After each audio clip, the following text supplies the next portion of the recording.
జ్యోతిష శాస్త్రం ప్రకారం 2025వ సంవత్సరం జనవరి నెల 28వ తేదీ మంగళవారం కుంభరాశి వారు ఎటువంటి శుభ అశుభ ఫలితాలను పొందుతారో తెలుసుకోవాలంటే ఈ వీడియోని స్కిప్ చేయకుండా పూర్తిగా చూడండి.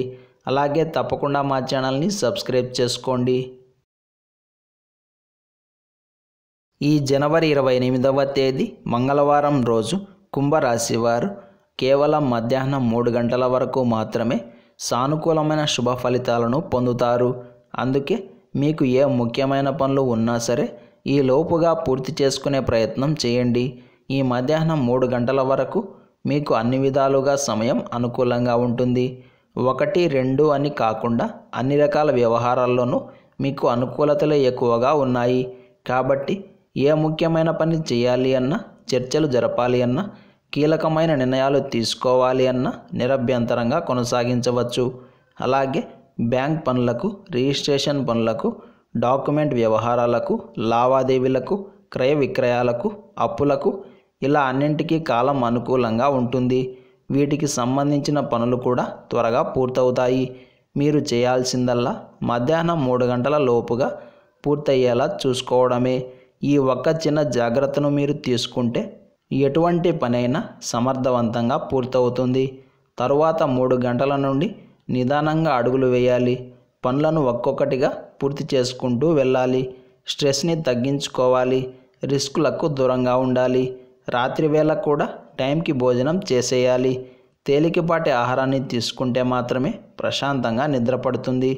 లేకుంటే కడుపుకు సంబంధించిన అనారోగ్య సమస్యలతోటి ఇబ్బందులు పడాల్సి వస్తుంది. మొత్తం మీద కుంభరాశి వారికి ఈ రోజున అదృష్టం ఎంత ఉందో జాగ్రత్తలు కూడా అంతే మటుకు ఉన్నాయి. ఈరోజు మీకు ఏమాత్రం సంబంధం లేని బరువు, బాధ్యతలు మీపై పడే అవకాశం ఉంది. ఈ మంగళవారం రోజు కుంభరాశి వారు నీలం రంగు దుస్తులను ధరించకండి. నవగ్రహ స్తోత్రాన్ని పారాయణం చేయండి.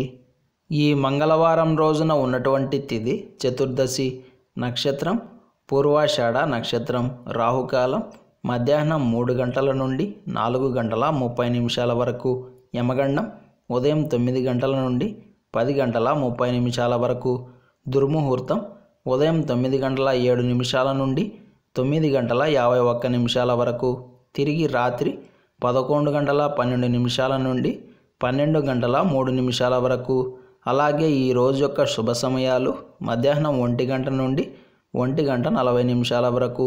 ఈ రోజు యొక్క పంచాంగం ప్రకారం ఫిర్యాదులు చేయడానికి, న్యాయపరమైన అంశాల్లో జోక్యం చేసుకోవడానికి కాలం అనుకూలంగా ఉంది. ఈరోజు మీరు చేసే పనులు శుభప్రదంగా సాగడానికి నవగ్రహాల దగ్గరకు వెళ్ళి కుజుడి నుండి ప్రారంభం చేసి కుజుడితో పూర్తయ్యే విధంగా 7 ప్రదక్షిణలు చేసి ఆ తరువాత దినచర్యను ప్రారంభం చేస్తే రోజంతా శుభంగా సాగుతుంది. ఈ మంగళవారం రోజు శ్రీ ఉమామహేశ్వరులను యథాశక్తిగా అభిషేకించి ఉపవాసం ఉండి భక్తి శ్రద్ధలతో శివారాధన చేస్తారో వారికి కుజుడి వలన కలిగే రోగ బాధల నుండి, రుణ బాధల నుండి విముక్తి లభిస్తుంది. పరమేశ్వర అనుగ్రహం కలిగి పుణ్యం కూడా ప్రాప్తిస్తుంది. అలాగే ఈరోజు కుజుడికి సంబంధించిన గ్రహశాంతులను కూడా చేయించుకోవచ్చు. అదేవిధంగా ఈ రోజు నుండి ప్రారంభం చేసి ప్రతి మంగళవారం రోజు ఎవరైతే రుణ విమోచన అంగారక స్తోత్రాన్ని పారాయణం చేస్తారో వారికి తీవ్రమైన అప్పుల బాధలు, అనారోగ్య బాధలు దూరమవుతాయి. ఈ మంగళవారం రోజు మనమంతా ఓం దుర్గాదేవ్యై నమః అనే మంత్రాన్ని పదే పదే జపిస్తూ ఉండాలి. ఈ మంత్ర జపం వలన కష్టాల నుండి విముక్తి లభిస్తుంది. ఈరోజు సాయంత్రం వినాయకుడికి మినప్పప్పు పిండితో చేసిన 2 ప్రమిదల్లో నెయ్యితో దీపం వెలిగించాలి. అలాగే గరికను సమర్పించి ఏదైనా తీయటి పదార్థాన్ని నైవేద్యంగా పెట్టాలి. ఇలా చేస్తే మీ సంతానం వృద్ధిలోకి వస్తారు. పిల్లల్లో ఉన్న కోపం, ద్వేషం, చెడు ఆలోచనలు దూరమవుతాయి. రాహుగ్రహ ప్రభావం తగ్గుతుంది. ఇలాంటి సమాచారం ప్రతిరోజు మీకు వీడియో రూపంలో అందాలంటే వెంటనే మా ఛానల్ని సబ్స్క్రైబ్ చేయండి.